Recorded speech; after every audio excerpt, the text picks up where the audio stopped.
Be ready. 5 seconds. Start. This seminar to discuss parliamentary democratic forms of government is a very good move.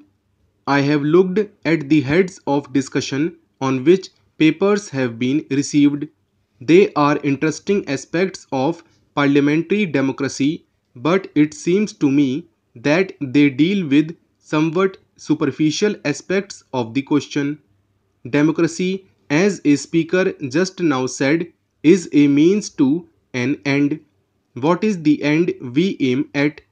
I do not know if everybody will agree with me, but I would say the end is the good life for the individual. What form it should take can be argued about, but the good life certainly must imply a certain satisfaction of the essential economic needs which will release him from continuous oppression and which will give him a chance to develop his creative faculties. Parliamentary democracy is a growth of the last 150 or 200 years. We must remember that even in England, the franchise was strictly limited till recently. 20 or 30 years ago, a small percentage of the population had the vote. Even now, in quite advanced countries, women who form half the population do not have the vote. Democracy in those countries is presumably male democracy. It needed many struggles before democracy in the 19th century could widen out from the strict confines of certain classes. As the franchise was extended, the representatives chosen also ceased to belong to the higher classes. It is only in the last 30 years or so that adult franchise has come into being in a number of countries. This period is not long enough really to tell us what the ultimate effects of the universal franchise are likely to be in solving problems. Problems are solved not merely by the governmental structure being good, but by the quality of human beings, their education, and their character. The machine can at best make it easier for those qualities to develop and remove any elements which suppress growth. In the past, democracy has been taken chiefly to mean political democracy, roughly represented by the idea of every person having a vote. It is obvious that a vote by itself does not mean very much to a person who is down and out and starving. Such a person will be much more interested in food to eat than in a vote, his democratic right.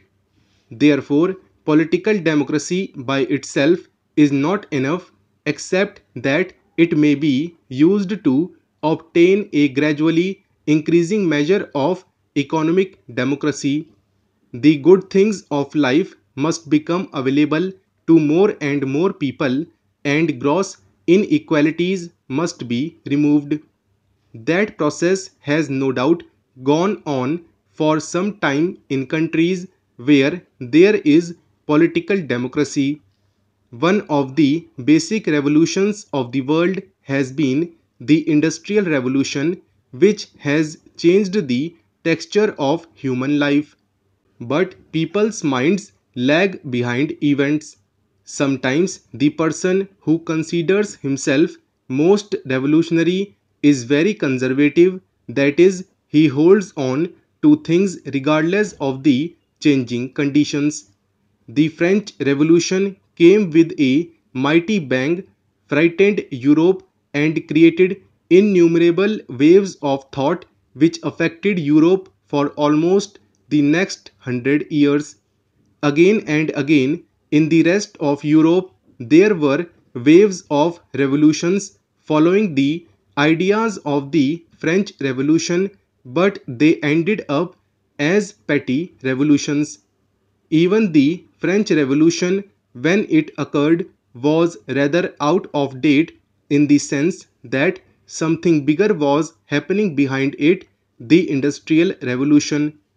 The leaders of the French Revolution were hardly conscious of the Industrial Revolution that was in its early stages.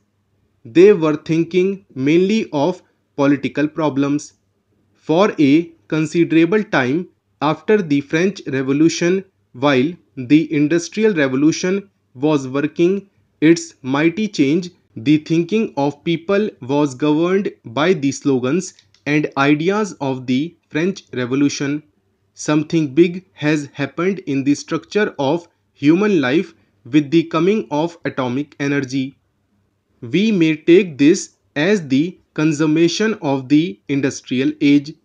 It forces us to decide how we are going to use this mighty power, rightly or wrongly, in conflict or in cooperation.